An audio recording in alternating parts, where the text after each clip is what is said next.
हिंदुस्तान का सम्राट, मुगल सम्राट, हिंदुस्तान का मुगल सम्राट अकबर, सबसे शक्तिशाली पावर, एशिया की सबसे शक्तिशाली पावर, हर जगह पे अपना परचम लहराना चाह रहा था।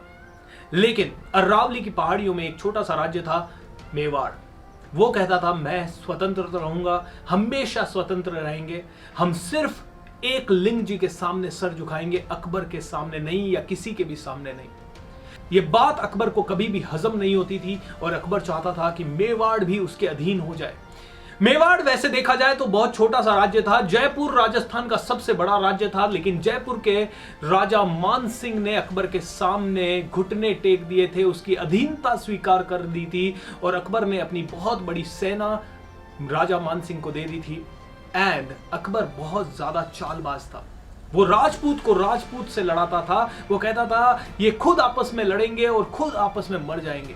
लेकिन मेवाड़ को ये भली भांति पता था। उस समय मेवाड़ के महाराणा हुआ करते थे महाराणा उदय सिंह जी। उदय सिंह जी की एक पत्नी थी जिनका नाम था महारानी जयवंता बाई, और महारानी जयवंता बाई से 9 मई 1540 को एक पुत्र की प्राप्ति हुई जिनका नाम था प्रताप। सभी लोगों ने कहा क्या नाम रखना चाहिए? महाराणा उदय सिंह ने कहा इसका नाम प्रताप होना चाहिए। दोस्तों, प्रताप महाराणा प्रताप बने। प्रताप वो ही प्रताप थे जो महाराणा प्रताप बने। भाइयों से बहुत ज्यादा प्रेम था।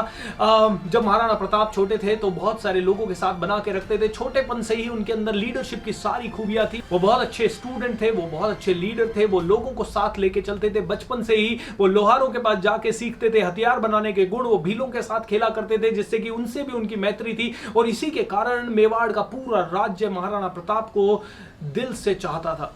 महाराणा उदय सिंह की बहुत सारी पत्नियां थी, उनमें से एक पत्नी थी महारानी धीर भाई जी, और धीर भाई जी के पुत्र थे जगमाल।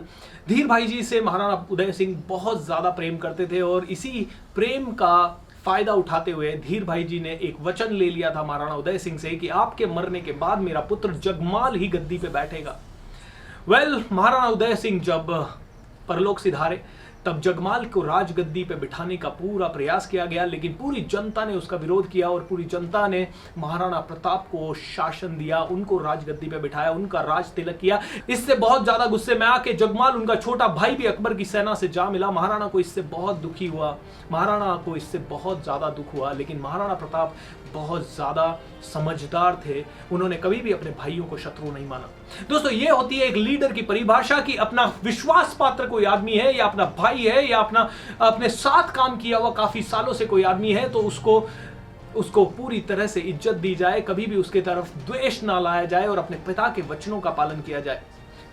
महाराणा प्रताप बहुत ज्यादा प्रतापी थे, बहुत ज्यादा पावरफुल भी थे, and at the same time कभी भी अधीनता स्वीकार नहीं करते थे। अकबर ने बहुत बार आक्रमण करवाने की कोशिश की और उसके बाद भी महाराणा प्रताप कभी नहीं झुके। अकबर के 39 से ज्यादा किलों पे महाराणा प्रताप ने अपना आधिपत्य कर लिया। अकबर की 40,000 से ज्यादा की सेना को उन्होंने सरेंडर करवा दिया। उसके बाद अकबर ने राजा मान सिंह को भेजा 80,000 लोगों की सेना लेके हल्दी घाटी के अंदर युद्ध करने के लिए। महाराणा प्रताप ने कहा झुकूंगा नहीं, लड़ते लड़ते मर जाऊंगा, झुकूंगा नहीं। महाराणा प्रताप वो वीर थे जिनको उनकी माताजी जयवंता बाई हमेशा कहानियां सुनाया करती थी। उनके दादा जो कि महाराणा संग्राम सिंह थे, उनकी वीरता की कहानियां, उनके बदन पे 80 घाव लगे फिर भी वो लड़ते रहते थे।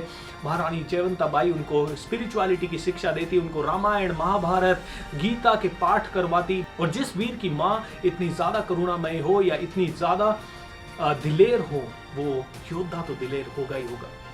महाराणा प्रताप ने जब हल्दी घाटी के युद्ध का समाचार मिला और समझ में आया कि यार मान सिंह जो कि हिंदुस्तान का राजा है, जो कि राजस्थान में राजपूतों का सबसे बड़े एम्पायर का राजा है, वो खुद लड़ने आ रहा है, महाराणा अपने आप को रोक नहीं पाए। उन्होंने अपनी 20-22 हजार लोगों की मुट्ठी भर सेना के साथ हल्दी घाटी में जाने का निश्चय किया।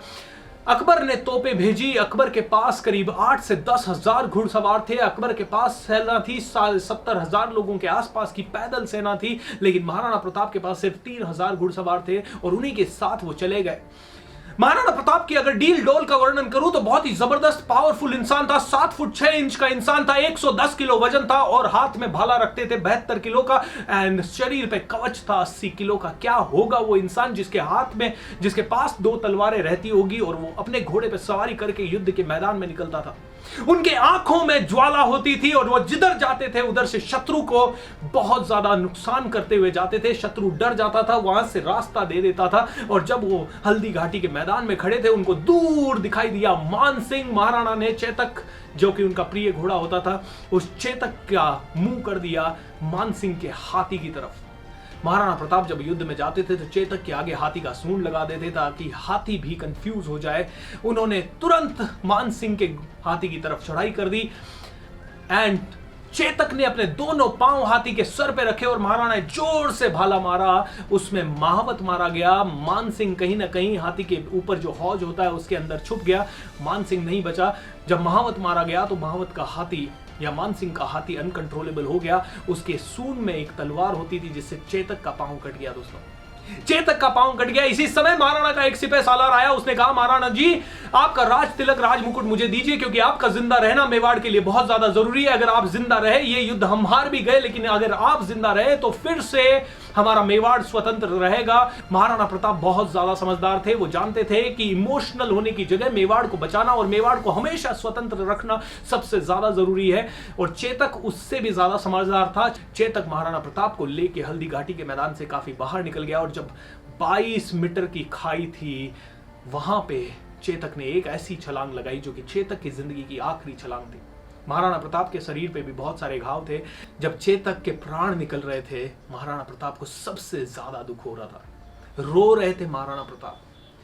दोस्तों, ये वो वीर है जिसने अपने मरते दम तक कभी भी अकबर के सामने उसकी अधीनता स्वीकार नहीं की। दोस्तों, किस लेवल का ये राजा होगा यार, कितने ज्यादा पीड़ा सही। ये कहा जाता है कि महाराणा प्रताप को हराने के लिए अकबर ने जब चित्तौड़ के किले पे आक्रमण कर दिया था या उदयपुर के अंदर आक्रमण कर दिया था, महाराणा को जंगलों में रहना पड़ा। महाराणा प्रताप जंगल में रहे, घास की रोटी खानी पड़ी। और एक बहुत ही फेमस कविता है कि उन्होंने जब घास की रोटी बनाई, क्योंकि अनाज होता नहीं था, घास की रोटी बनाई और वो भी वन में एक बिल्ली या बिलाव आके लेके चला गया।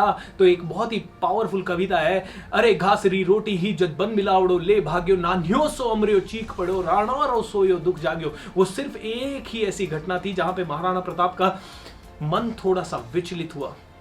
दोस्तों, इतनी ताकत थी उनके अंदर कि एक वार से घोड़े सहित उसके सवार को काट देते थे।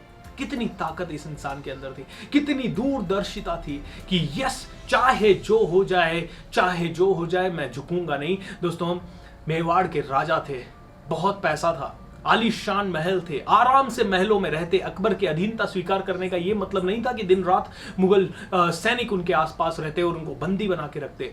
उनको पूरी स्वतंत्रता दी जाती और वो आराम से जिंदगी बिता सकते थे, लेकिन अपने स्वाभिमान के लिए, अपनी शक्ति के लिए, अपने माँ बाप, अपने दादा दादी की जो कीर्ति थी, उसके लिए उन्होंने घास की रोटी खाना, जंगलों में रहना, दर दर भटकना, कम सैनिकों के साथ अपनी जिंदगी दांव पे लगाते हुए लड़ना, इस तरह के बहुत सारे काम किए। दोस्तों, ऐसा शासक हो तो कंपनी दौड़ेगी, ऐसा शासक हो तो देश परचम लहराएगा, पूरी दुनिया में विश्व गुरु बन जाएगा। अगर हर परिवार का मुखिया ऐसा शासक हो तो हर परिवार बन जाएगा बहुत ही पावरफुल परिवार, बहुत ही जबरदस्त परिवार, एक ऐसा परिवार जो कि सबके लिए आदर्श होगा, एक रोल मॉडल परिवार। दोस्तों, महाराणा प्रताप जैसे वीर योद्धा की जिंदगी के बारे में आपको पढ़ना चाहिए, देखना चाहिए, समझना चाहिए। जितना ज्यादा हम इन लोगों को समझेंगे, अपनी इतिहास को अपन जिंदा रख पाएंगे, अपने इतिहास को हम लोग अमर रख पाएंगे। दोस्तों, ये इसलिए भी जरूरी है।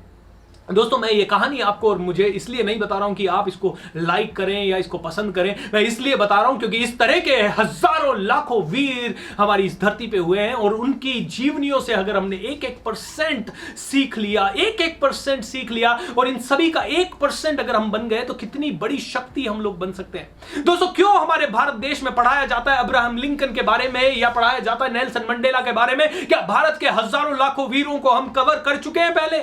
नहीं दोस्तों, लाखों करोड़ों भारत के वीरों को अभी तक हम कवर नहीं कर पाए और इसीलिए इन लोगों के पास बारे में पढ़ाया जाए तो कोई हर्ज नहीं है, लेकिन हमारे वीरों के बारे में अच्छे से पढ़ाया जाए और बहुत तरीके से पढ़ाया जाए, ये सबसे इंपॉर्टेंट है।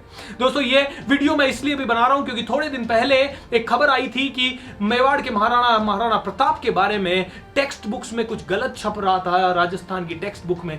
दोस्तों, अगर आप और मैं इसके ऊपर आवाज नहीं उठाएंगे, आप और मैं हमारी धरोहर को नहीं बचाएंगे, आप और मैं उन वीर बलिदानियों को जो कि हमारे कारण शीश कटा के गए हैं और अपना सर्वस्व इस धरती पे न्यौछावर करके गए हैं ताकि हम आराम से खुले में सांस ले पा रहे हैं और जी पा रहे हैं। उनको अगर जिंदा नहीं रख पाए तो हम मुर्दे हैं, हम मुर्दे हैं। दोस्तों, एक विनती है, इस वीडियो को फैलाइए और अपने लोगों को शिक्षा दीजिए। हमारे इतिहास से कोई छेड़छाड़ करे ये हमें बर्दाश्त नहीं है। Thank you so much for watching this and take care. God bless.